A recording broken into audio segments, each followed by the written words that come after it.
Elf on the Shelf. I'm sure everybody's at least heard of it. They're these little elves that parents buy for kids that are supposed to report back to Santa at night and return the next morning and hide. I have an elf on the shelf from when I was a kid. His name is George and he's awesome. He lost his hat in the Great Elf Purge of 1962, but managed to escape and is now hiding out at our house. Jokes aside, I loved this thing when I was a kid. I used to wake up at 4 a.m., turn on all the lights just to look for him. I would get excited when Thanksgiving rolled around because that meant George is coming. I had and still have a lot of fun with this elf, and one day many years ago, George showed up with a gift, a crisp $20 bill, and with it we went to Bed Bath & Beyond, shows how old I am, and got him this jersey and a DVD copy of An Elf Story, a 2011 Christmas special based on the toy. So let's watch it together because this special is insane. The special starts out at the North Pole with this unnamed elf talking to Santa, who gives him a special assignment to watch this boy Taylor, a kid who's losing his belief in Santa as he gets older. The elf then takes the job and goes to tell his friends, a white woman, another white man, and the mandatory black elf for racial diversity. He tells them that he's really excited to work on this assignment, and they tell the audience the rules of the world, and we get this Polar Express slide scene except without all the whimsy and magic of that. The family has two twin girls, Taylor and the mom and dad. They read that to activate the magic of the elf, they have to give it a name, so they sing this song where they essentially just list a bunch of names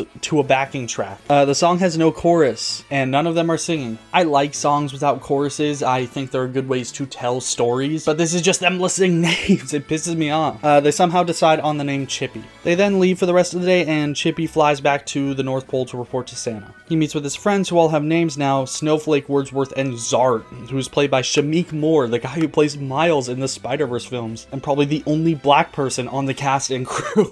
They tell him that they're so excited and happy to be with their respective families, and the only way they can describe how they feel is by making up a new word, extravaganza-lorious, and they sing this whole other song about it. But this one's like actually a song this time. Honestly, it gets stuck in my head today, and it's kind of crazy. Chippy returns the next morning, and Taylor is not having it. He thinks it's stupid to get excited for the elf, and tells his sisters that they're dumb for believing, but secretly sort of does believe. He tells Chippy to fly around the room and show him that he's real, but Chippy obviously doesn't. Chippy's friends then tell him that he can't do that because he has to keep the magic alive, and that belief isn't seen, kind of like the Santa Claus but way less complex. They have a snowball fight and Chippy flies back, whatever. The family then takes a Christmas picture with a ghost photographer because who is taking this photo? Then when the parents are away, Taylor basically says, in front of his sisters, if Chippy's real, he'll fly away when I try to touch him. He does, and Chippy falls in a very dramatic fashion. A bit of lore, for those who are unaware. If a kid touches the elves, they lose their magic. Something to keep kids from moving and messing with the elves, I guess. But Chippy loses his magic and ends up in the elf ER. That shot is crazy. Anyway, Taylor immediately regrets his decision to touch Chip. Bad wording.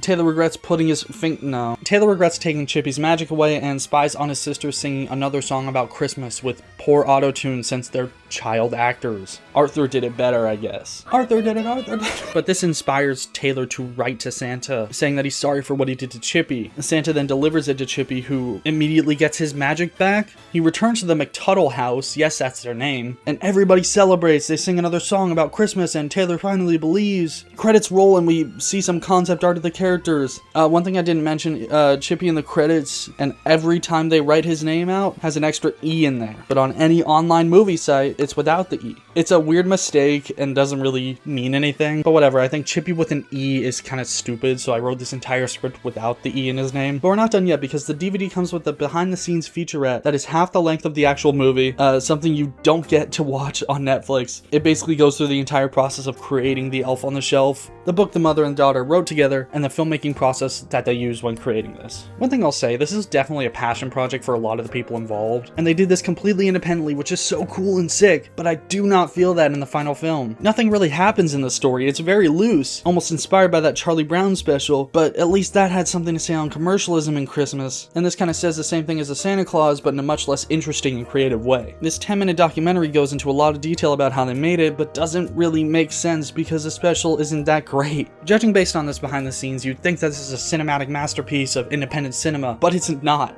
Nothing happens. It's like if Madame Web had a behind-the-scenes thing that showed how much work and passion went into it, and you just feel bad because you're like, what happened? It's got all the makings of a Christmas classic. We certainly hope it will be because it's captured the spirit that we all feel when Christmas time comes, and it's really going to be a way to launch off the Christmas season. Bro, it is not that deep. Since this movie came out, there have been 3 sequels. Not direct sequels, but more movies fleshing out the world, I guess. They're all in partnership with Netflix, I guess, so it's like they're not doing these independently anymore, I guess. And the brand of the Elf on the Shelf has expanded too. They got elf pets, a Yeti, and so many accessories. I get it. They're a business. But this is kind of insane, no? For a company so adamant about staying independent and doing everything themselves, this feels very corporate. But overall, the movie is a fun revisit. It's nothing amazing. It's nothing terrible like Rapsittie Street Kids. But it's a guilty pleasure for me because I love these little animated Christmas specials from my childhood. They're so fun to revisit. It's made for kids. It's fine.